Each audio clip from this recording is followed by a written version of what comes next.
we're a group, you know, we're a duo. You're in a duo, and you also have a solo career. And both of them have been great, but there has to be like a trick to it all, right? Like there has to be some sort of understanding of how you're doing it. Like we want to know, like, what's the sauce, dude? Like, how do we not break up in like 2 years when we find success? I think first and foremost, I think the duo piece is much easier than a group, right? Because I've had E times 2, which is multiple members, and you know we've lost some. One's locked up in prison, another is dealing with life, another one I'm finally convinced to get his equipment set up in another state. You know, so the bigger the group, the more challenging. The most successful path of longevity for a group is a duo, in my opinion. Because the chances, just pure risk factor at just two people falling apart, or you know, just maturing together. And a lot of it has to do with knowing what you want, where you're at in life, knowing what you want in life. Like, you know, me and AWOL, for instance, we're lifers. Like that, there's no conversation that needs to be had, right? It's just like, don't fuck that up. Like, don't fucking try to talk to my wife. Don't try to talk to my, you know, don't fucking do something stupid. Don't do something life dumb. You know what I mean? That compromises, you know, anything that's real, right? So, I mean, as long as you're just real with did you have that conversation? No, that's no. And I think that has to do with, like, I think for your instance, in your guys' situation, you know, with your group, you know, presumably a newer group, you guys have the benefit of you're already at an age where you sort of know what you want, right? Sure, like yep. Me and AWOL have been rapping together for years before the Cloaks came out.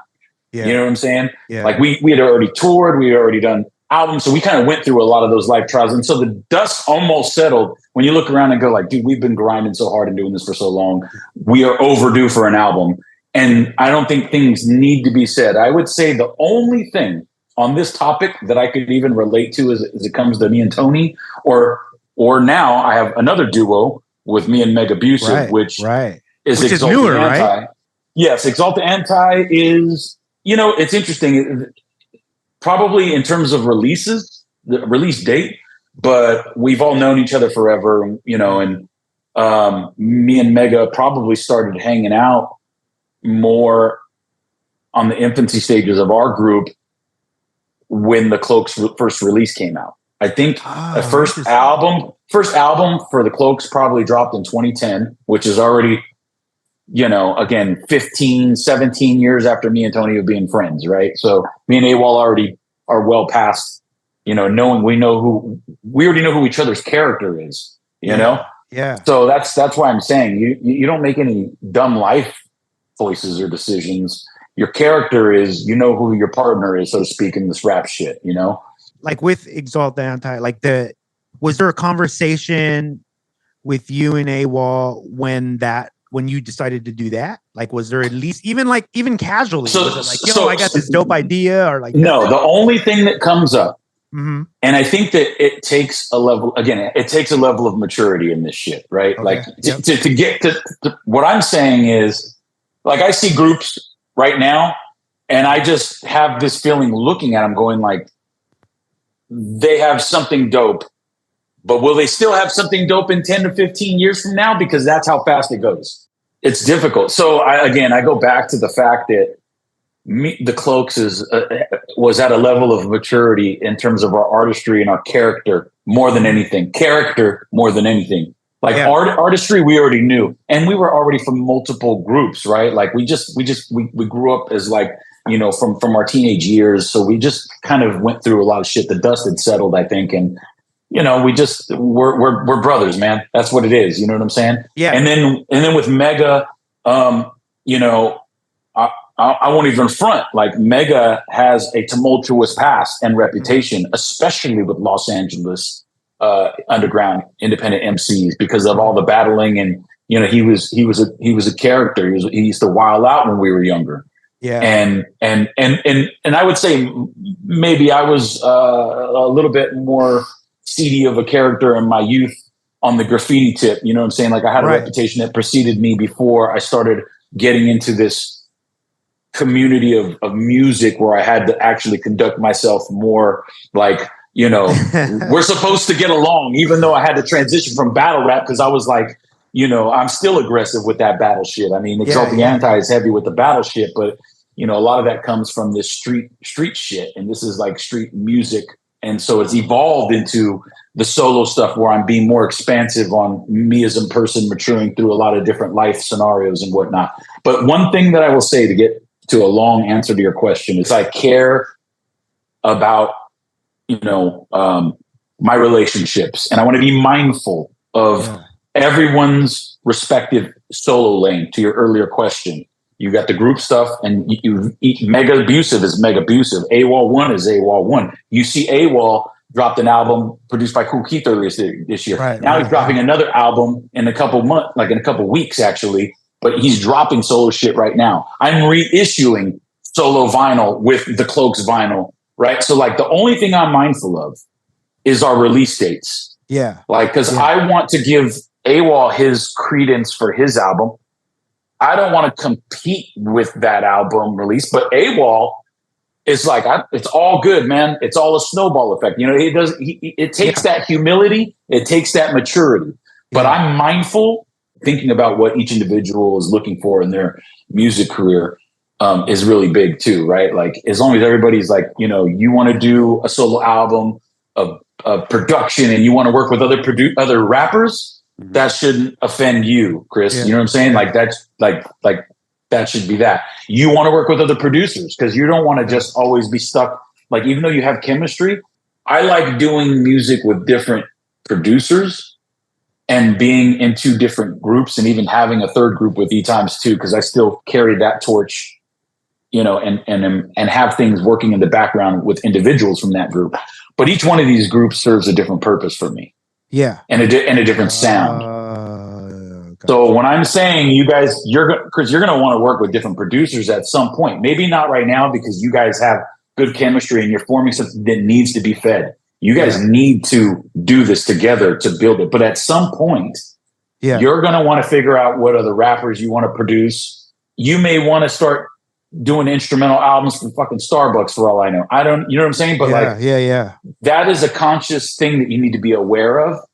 And then humility is the other thing, like the ego thing I just talked about, right? Like, you know, I'm very comfortable in my own skin and recognize that AWOL has group albums with other people and the Shapeshifters and, you know, the Shapeshifters got booked for Rhymefest, not the Cloaks. The Cloaks have played Rhymefest, but you know, but it's like I'm kind of like an unsaid shapeshifter. I'm gonna probably rock with them, right? So you know, there's benefits to that for me that I don't have to. It doesn't have to, you know, hurt my ego because they're gonna pull me up anyways, and those are all my brothers too. That's all extended crew, but circumstance could be different. So I think just the awareness that you guys are eventually going to evolve, knowing that you have to, you know, feed your group first and then branch out from there. But like, so each group serves a different purpose. The Cloaks is very much has this other identity where it's like me and AWOL form that identity together is different than our individual stuff.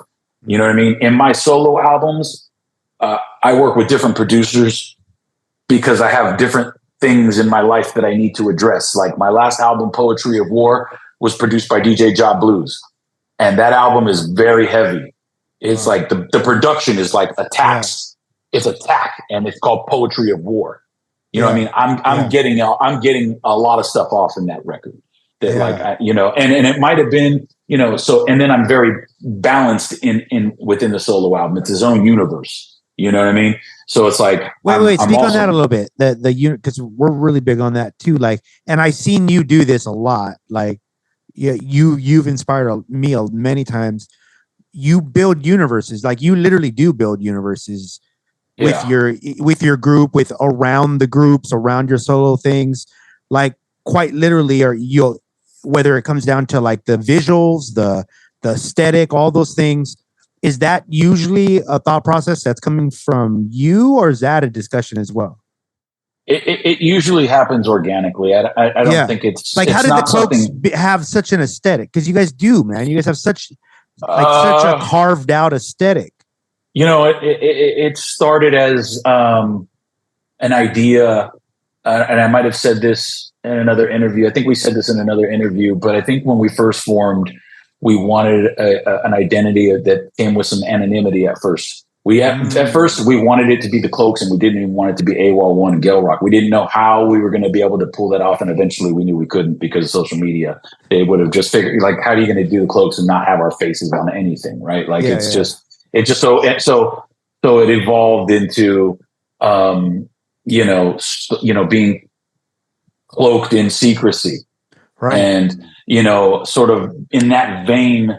And we already rap on like a lot of dark shit, our kind of our background and so on and so forth, and that just kind of formed on its own. I think maybe the artists that we work with, right, the covers and the people that we work with, they also hear the music and interpret it in a certain manner, and it just naturally formed how it's presented, based off of the music itself being the source, and everything outside of that, that's the nucleus. The music is the nucleus, and everything around it became this halo effect of the folks that we work with that help do the artwork, and they hear the music, and they're like literally drawing shit that they're hearing and curating it back to us, going, dude, and we're just like, don't even stop, just keep going. That's it. You know what I mean? Wow. You touched on something really important to us, and I'm sure most creatives, with the work-life balance, having the heavy load.